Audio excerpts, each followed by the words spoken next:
আসসালামু আলাইকুম আরহামাতুল্লাহ বারাকাত। কাহিনী ৪৭তম পর্ব। রাখে আল্লাহ মারেকে, সত্য কোনো দিন গোপন থাকে না। বিস্তারিত জানার জন্য প্রথম পর্ব থেকে ৪৬তম পর্ব দেখার জন্যে বিশেষভাবে অনুরোধ করা হলো। প্রিয় দেশবাসী, লক্ষ্য করুন, জাদিয়া মাওলানা আহমদুল্লাহ মাদ্রাসা কমপ্লেক্স, এতিমখানা, ১৪ নং মান্দারি সদর, লক্ষ্মীপুর। উক্ত প্রতিষ্ঠানকে কেন্দ্র করে ২০২১ সাল থেকে আমার সাথে উক্ত ওনার পরিবারের যে ছেলে জনাব আব্দুল মালেকের সাথে যে কিছু কুচক্রী মহলের ইন্ধনে আমার বিরুদ্ধে প্রায় ২৭-২৮টি মামলা এবং অভিযোগ দিয়েছে। কিন্তু আলহামদুলিল্লাহ প্রত্যেকটি মামলা এবং অভিযোগে আমার অনুকূলে এসেছে এবং আমি রায় পেয়েছি। হওয়া সত্ত্বেও আমি বিশেষ সূত্রে জানতে পারলাম এবং অনেকে আমার সাথে আলোচনা করেছে, আমার শ্রদ্ধেয় শিক্ষক জাদিয়া ইসলামিয়া ফাজিল প্রস্তাবিত কামিল মাদ্রাসার সুনামধন্য সাবেক অধ্যক্ষ মহোদয় আলহাজ হযরত মাওলানা আহমদুল্লাহ সাহেব অনেক বয়স হয়েছে এবং তিনি খুব অসুস্থ আছে। আমাকে অনেকে এসে বলল, ওনাকে দেখতে যাননি আপনি? আমি বললাম, আমি কয়েকবার গিয়েছি, আমি বাধার সম্মুখীন হয়েছি, ওনার কাছে আমাকে পৌঁছতে দেওয়া হয় না।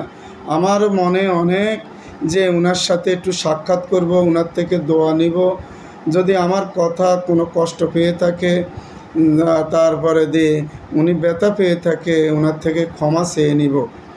কিন্তু আপনারা যদি একটু সহযোগিতা করেন, তার পরিপ্রেক্ষিতে এলাকার কিছু গণ্যমান্য মুরব্বীদেরকে নিয়ে গতকালকে ২৮/২/২০২৫ রোজ জুমাবার সকাল ৮ ঘটিকার সময় ওনার বাড়িতে আমরা গিয়েছি।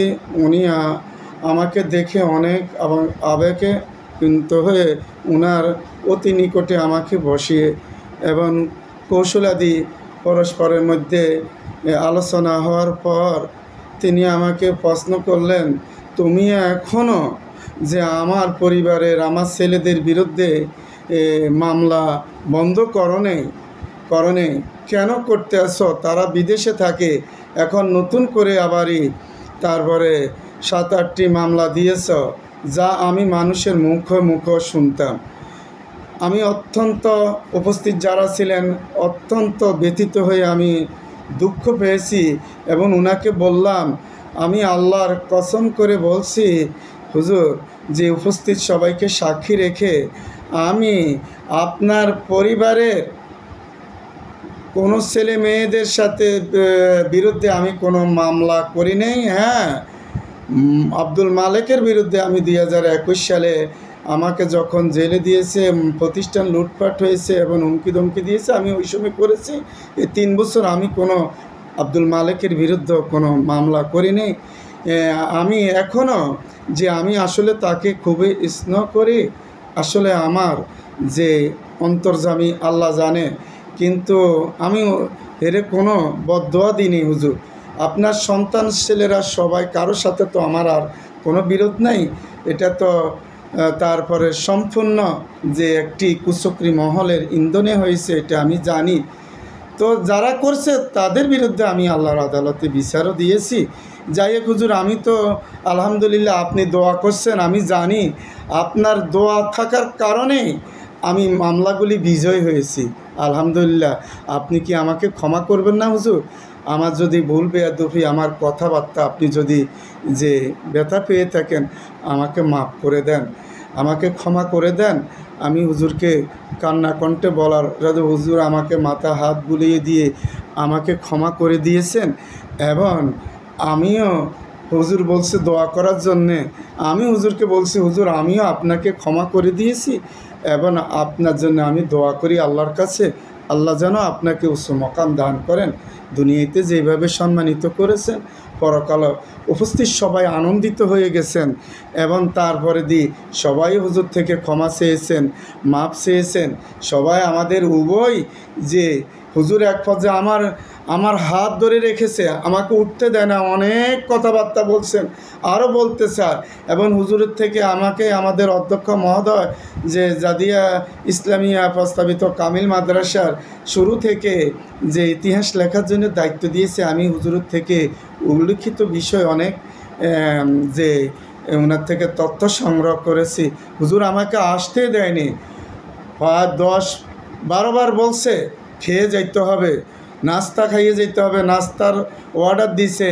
আসলে আমাদের সময় সংকীর্ণ হওয়ার কারণে আমরা নিজেরা চলে আসছি, তারপরেও হুজুর আসতে দেয় না, হাত ধরে রেখেছে। এবং আবেগে হুজুরের চোখে পানি, আমারও চোখে পানি। আল্লাহ হুজুরকে ক্ষমা করুক, মাফ করুক, আমাদেরকেও মাফ করুক। আসলে হুজুরে দোয়া করছেন, আমার মা বাবার দোয়া, পীর মুর্শিদের দোয়া, আপনাদের দোয়া, আমি সকল মামলাগুলি বিজয় হয়েছি। হওয়া সত্ত্বেও আমার অন্তর্যামী আল্লাহ জানে, তাদের জন্য আমার কোনো যে ভালোবাসার কমতি নেই। মাওলানা আহমদুল্লাহ সাহেব এবং ওনার আওলাদদের জন্যে আমি কোনো চক্রান্ত কোনো দিন করিনি, এবং ওনার নামেই আমি জমি মাদ্রাসার নামকরণ করেছি। এই কথা চিরসত্য, এলাকাবাসী জানে আমি করেছি। হুজুর আমেরিকা ছিল, তারপরে আজ ওই প্রতিষ্ঠানটি বন্ধ হয়ে গিয়েছে, ছিন্ন বিচ্ছিন্ন হয়ে গিয়েছে, খুবই কষ্ট লাগে। আচ্ছা, যাই হোক, আপনারা যে জানতে পেরেছেন, আমার প্রিয় ওস্তাদ শ্রদ্ধাভাজন আলহাজ হজরত মাওলানা আহমদুল্লাহ সাহেবকে আল্লাহ ক্ষমা করুক। হুজুর যেভাবে আমাকে ক্ষমা করে দিয়েছেন, পরবর্তী 48তম পর্ব দেখার জন্যে বিশেষভাবে অনুরোধ করা হলো। আসসালামু আলাইকুম ওয়া রাহমাতুল্লাহি ওয়া বারাকাতুহু।